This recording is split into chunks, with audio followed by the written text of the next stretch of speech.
माँ पूछती है बेटा क्या हुआ, पिछले 5 साल से बेटा ये नहीं बता पा रहा है कि मैं फेल हूं या पास हूं। और ये सबके पीछे एक कारण है कि हम कॉपी नहीं देख पा रहे हैं। क्यों हम डेट पे डेट लेते हैं, क्यों हम एक सॉल्यूशन की तरफ नहीं जा सकते। मार्कशीट जब आती है तो वो बताती है कि आपने किस पेपर में क्या परफॉर्म किया। उससे अभ्यर्थी एक आइडिया लगाता है कि मुझे कहां पे काम करना है। आप लिस्ट दिखाएं तो कम से कम ना वो हमारे सामने मार्कशीट आ रही है, ना हमारे सामने कॉपी आ रही है, हम बस अंधेरे में चले जा रहे हैं। क्या ये अन्याय नहीं है? नमस्कार। जब कभी समय मेरे शिक्षक होने की समीक्षा करेगा, तब मुझे अभ्यर्थी के ऊपर या स्टूडेंट्स के ऊपर वर्तमान में हो रहे एक संगठित अन्याय के खिलाफ आवाज ना उठाने के लिए शर्मिंदा ना होना पड़े, इसलिए आज मैं आपके सामने आया हूं। हमारे आसपास एक ऐसा संगठित अन्याय हो रहा है जो अभ्यर्थी को उसके आत्म अवलोकन, आत्म सुधार और आत्मविश्वास की जो संभावना है उसको विष दे रहा है। मैं बात कर रहा हूं मध्य प्रदेश में हो रही समस्त परीक्षाओं में 87-13% के एक फॉर्मूले की।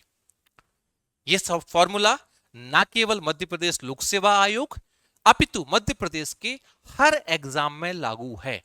लेकिन इसका व्यापक असर किस किस पर पड़ रहा है, आज मैं उस बिंदु पर आऊंगा और शुरुआत करूंगा मैं मध्य प्रदेश लोक सेवा आयोग के सभी अभ्यर्थियों के साथ में। यह हमारा दुर्भाग्य है कि हम जब देखते हैं इस फॉर्मूले को तो हमें यह समझ में आता है कि केवल मुद्दा उनसे जुड़ा हुआ है जिन लोगों का नाम 13% ओबीसी या 13% अनरिजर्व्ड में सरकार के द्वारा होल्ड किया गया है, और वहीं से मुद्दा हल्का हो जाता है। लेकिन जब विगत कुछ दिनों में मेरे सामने कुछ प्रश्न आए, उन प्रश्नों को जब मैंने विचार किया, मैंने आत्मावलोकन किया, सवाल किया अपने आप से, तब मुझे समझ में आया ये मुद्दा तो बहुत व्यापक है। मैं शुरुआत करता हूं कि इस बात करने के लिए मैं आज के सामने क्यों आया हूं। आज आपके सामने मेरे पास में कुछ अभ्यर्थी आए। मुख्य परीक्षा उन्होंने 2019 की भी दी, 20 की भी दी, 21 की भी दी, 22 की भी दी। कुछ ने 2 साल, किसने 3 साल। कुछ का इंटरव्यू हुआ, कुछ का फाइनल सिलेक्शन नहीं हुआ, और कुछ लोग ऐसे हैं जो 13% रिजर्व सीट में है और अन्य इंटरव्यू के अंतर्गत भी आ गए हैं।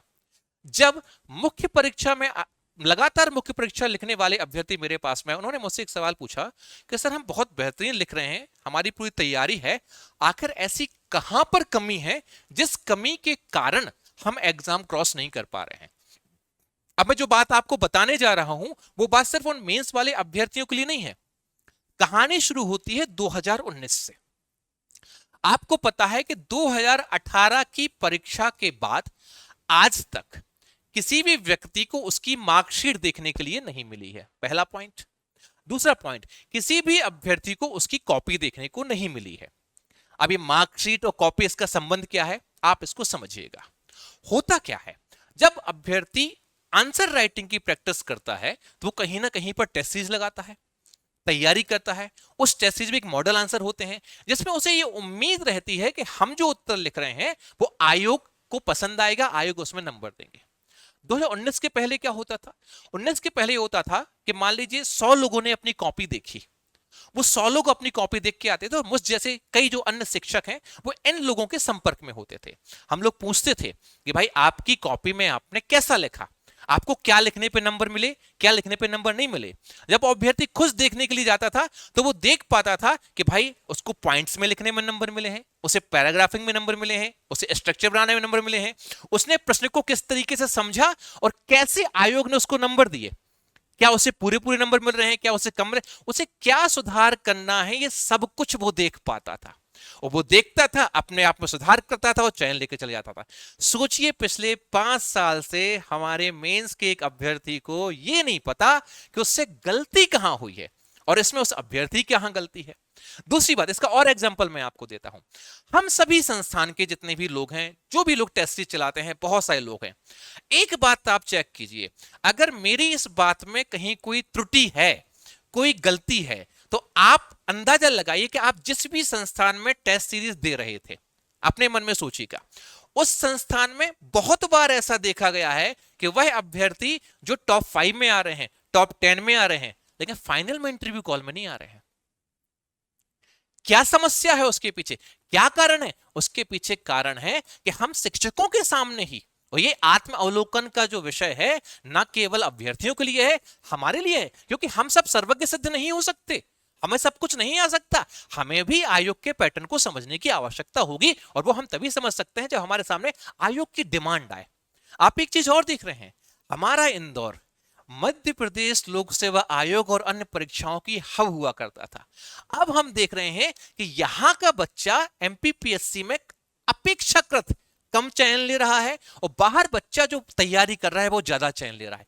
इसके पीछे क्या कारण है? इसके पीछे एक कारण है कि हमारे यहां सेम पैटर्न, सेम तरीके से मोनोटोनिक कॉपीज हम लिख रहे हैं, उनमें मौलिकता का अभाव आ रहा है, और ये सबके पीछे एक कारण है कि हम कॉपी नहीं देख पा रहे हैं। समझ में आई बात? ये तो सिर्फ कॉपी की हुई। अब बात आती है मार्कशीट की बात। मार्कशीट क्या करती है? किसी की इतिहास अच्छी है, किसी का भूगोल अच्छा है, किसी की एमपी अच्छी है, किसी की साइंस अच्छी है, किसी को लगता है कि शायद मेरा एथिक्स मुझसे बन जाता है, किसी को लगता है इंग्लिश मीडियम वालों को हिंदी हो जाएगा। मार्कशीट जब आती है तो वो बताती है कि आपने किस पेपर में क्या परफॉर्म किया, आप किस पेपर में कितने नंबर ला रहे हैं। उससे अभ्यर्थी एक आइडिया लगाता है कि मुझे कहां पे काम करना है। हो सकता है कोई अभ्यर्थी ऐसा हो पहले पेपर में 180, दूसरे में 180, तीसरे में डिस्क्वालीफाई हो सकता है कोई एथिक्स के पेपर में डिस्क्वालीफाई हो गया हो सकता है किसी को इतिहास डिस्क्वालीफाई कर रही हो सकता है किसी को भूगोल डिस्क्वालीफाई कर रही हो। ये सब हमें कौन बताएगा, कैसे बताएगा? मार्कशीट बताएगी। कितने नंबर कहां से आ रहे हैं कि हम सिलेक्शन लिस्ट पे जा रहे हैं, उसकी रणनीति कैसे तैयार होगी? मार्कशीट से तैयार होगी। लेकिन ना वो हमारे सामने मार्कशीट आ रही है, ना हमारे सामने कॉपी आ रही है, हम बस अंधेरे में चले जा रहे हैं। क्या ये अन्याय नहीं है? क्या ये संगठित अन्याय नहीं है? दूसरी बात, अब कुछ अभ्यर्थियों लगेगा आनंद सर आप तो बात कर रहे हैं, ये केवल और केवल बात जो है मेंस वालों की बात है, हम तो प्री वाले हैं, हमें क्या करना?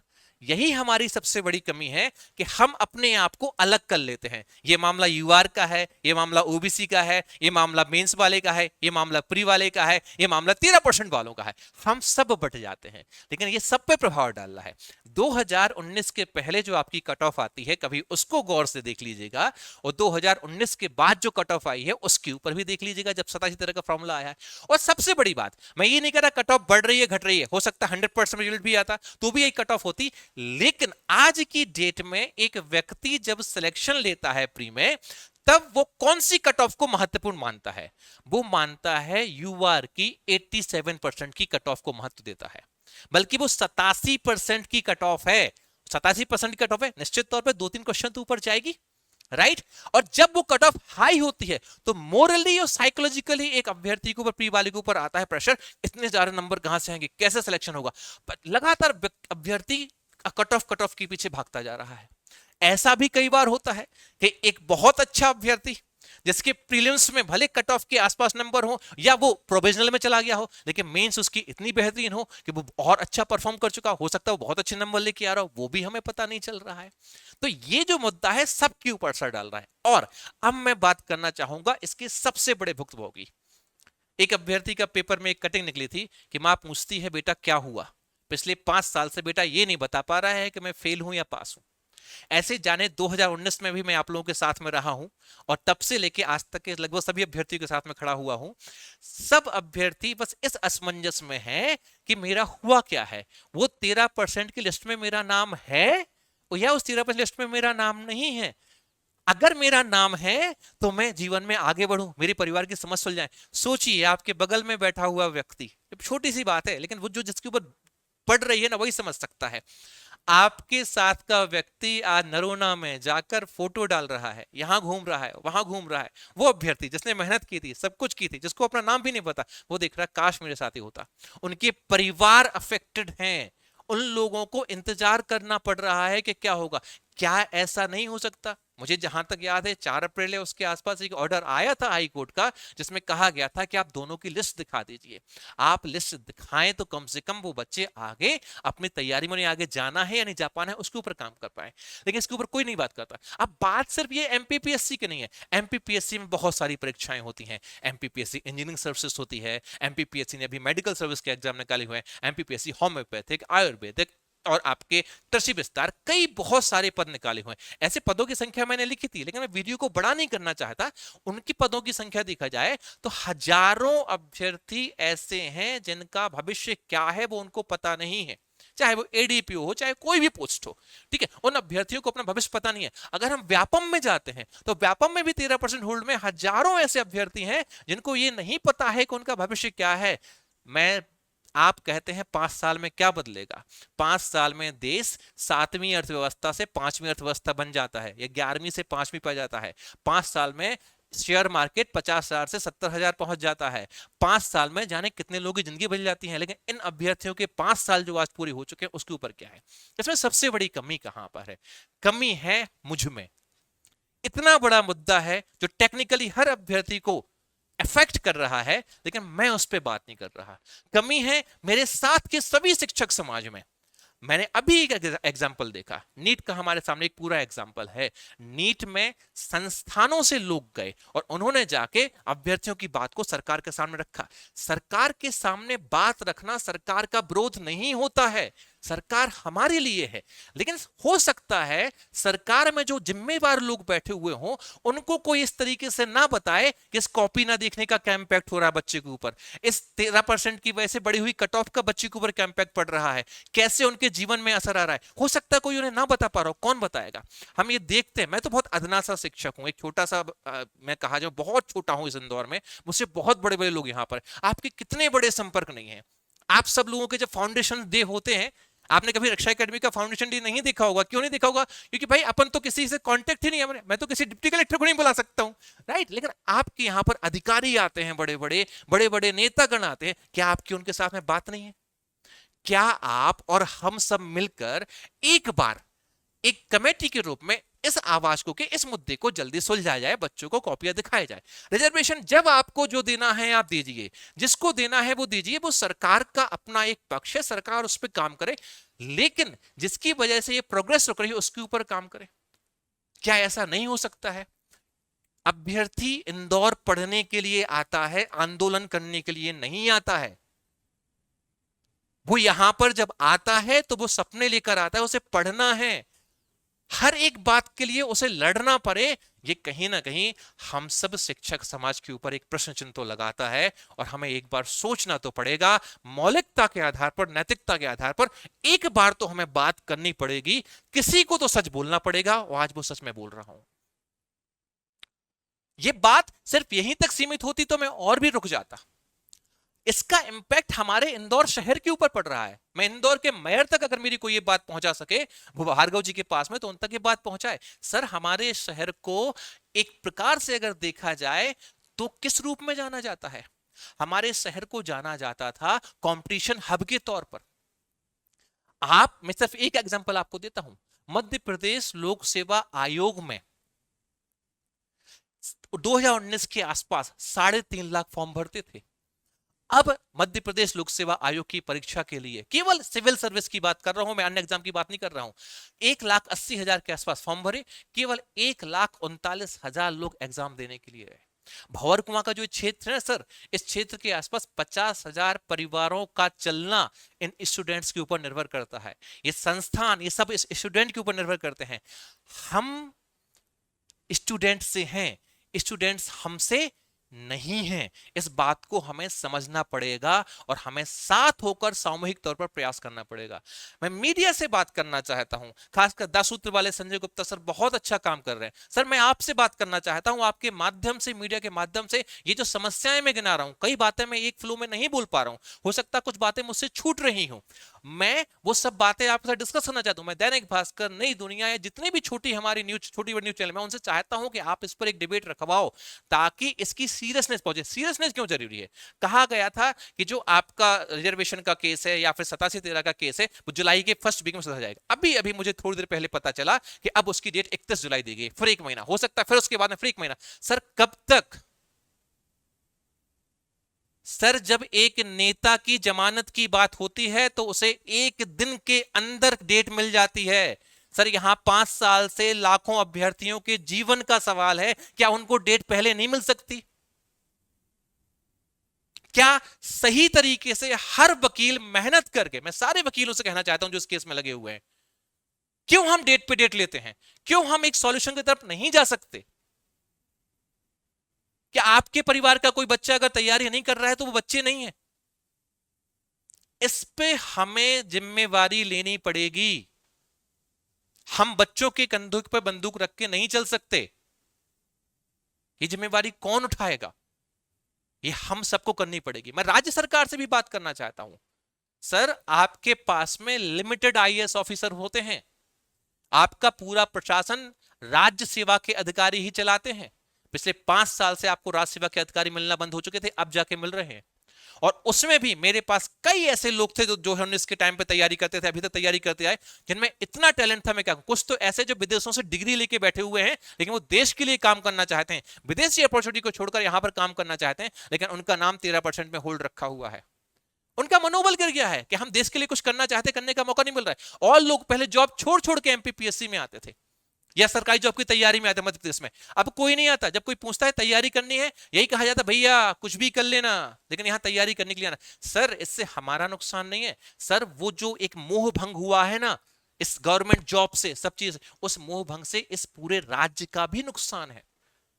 हमें बहुत बेहतरीन अधिकारी मिल सकते हैं, बहुत बेहतरीन लोग हमारे पास में आ सकते हैं, लेकिन सर वो नहीं आ पा रहे हैं, सिर्फ 5 साल में इस प्रकार के रूल्स की वजह से। आप कॉपी जानना सबका अधिकार है, अपने नंबर देखना सबका अधिकार है, अपने आप सुधार करना सबका अधिकार है। उस अधिकार से हम वंचित कैसे रह सकते हैं? मैं सभी अभ्यर्थियों से एक निवेदन करूंगा कि अगर मेरी बात में थोड़ी सी भी दम आपको लग रही है, मध्य प्रदेश का कोई ऐसा ग्रुप ना बचे जहां तक ये बात ना जाए। आपको बाहर नहीं निकलना है, आपको हम जैसे जिम्मेवारों से बात करनी है। जैसे मेरे अभ्यर्थी ने जब मुझसे बात की तो मैं जिम्मेवारी उठा के यहां खड़ा हुआ हूं। आपको आपकी जो जिम्मेवार हैं, जिनके यहां आप जा रहे हैं, आपको उनसे बात करनी है कि सर आप क्यों नहीं हमारे साथ खड़े हैं। 2019 से लेके आज तक क्यों नहीं खड़े होते, किस बात का डर है? और लड़ने की बात नहीं, यहां विरोध की बात नहीं है। मुझे पूरा भरोसा है अपनी मध्य प्रदेश सरकार के ऊपर, मुझे पूरा भरोसा है मध्य प्रदेश के सक्षम विपक्ष के ऊपर कि वो बहुत अच्छी तरीके से अगर चाहे तो विधानसभा में इस मुद्दे के ऊपर बात कर सकते हैं, तथ्यों को रख सकते हैं और सामूहिक प्रयास कर सकते हैं। सर, ये राजनीति का विषय नहीं है, ये किसी के जीवन का विषय है। राजनीति से ऊपर उठ के देखिए इसको। जो कोर्ट को आदेश देना है, कोर्ट को वो आदेश दे दीजिए, बस वो आदेश तो आने दीजिए। 5 साल हो गए सर, चुनाव हो गए, सब कुछ हो गया, मुख्यमंत्री बदल गए, सब कुछ हो गया, हमारा जीवन कब बदलेगा? उसके बारे में थोड़ा सा हम सबको मिलकर सोचना पड़ेगा। तो मैं फिर से रिपीट कर देता हूं अपनी पूरी बातों को, ताकि अंत में आपको समझ में आ जाए। 87-13% की वजह से आपको ना आपकी कॉपी देखने को मिल रही है, उसकी वजह से आप सुधार नहीं कर पा रहे हैं। आप टेस्ट दिए तो जा रहे हैं, लेकिन उसका इंपैक्ट नहीं पड़ रहा है। सिलेक्शन कहां से हो रहा है समझ में नहीं आ रहा है। प्रीलिम्स की कट ऑफ का प्रेशर आपके ऊपर आ रहा है, आप अपने आप में सुधार नहीं कर पा रहे हैं। 13% में जो होल्ड हैं, जो लोग एक बहुत कर लिया उनने, वो अब अपना घर का खर्चा ही चला पा रहे हैं। जाने कितनों की शादियां रुकी हुई हैं, कितनों का परिवार रुका हुआ है कि शायद मेरा बेटा बेटी कुछ बन जाएगा, कुछ हो जाएगा। हमारे शहर का नाम अब दबता जा रहा है। अच्छा नहीं लगता जब पेपर में निकलता है कि यहां पर कमी हो रही है या रुझान कम हो रहा है लोगों का, बिल्कुल अच्छा नहीं लगता। ये सिविल सेवा ही, ये सरकारी जॉब ही है जो इस राज्य को चला रही है। सर, अच्छा नहीं लगता। मेरा सबसे निवेदन है, एक सामूहिक प्रयास करते हैं, लड़ते नहीं हैं, भिड़ते नहीं हैं। ये आंदोलन का विषय नहीं है, ये विषय जो है संवाद का विषय है। ये सही तरीके से संवाद करने का विषय है, एक दूसरे के साथ जुड़ने का विषय है, अपनी बात रखने का विषय है, मिलके चलने का विषय है। ये अभ्यर्थियों का विषय नहीं, ये हम शिक्षकों का विषय है, हमारे राजनेताओं का विषय है, इस शहर के मेयर का विषय है, इस शहर में जो रहने वाले लोग हैं उनका विषय है। अभ्यर्थी पढ़ने आया है, उसे पढ़ने दीजिए, अपने जीवन को बनाने दीजिए, उसे राजनीति का विषय मत बनाइए। इसी के साथ मैं अपनी वाणी को विराम देता हूं। Thank you. जय हिंद।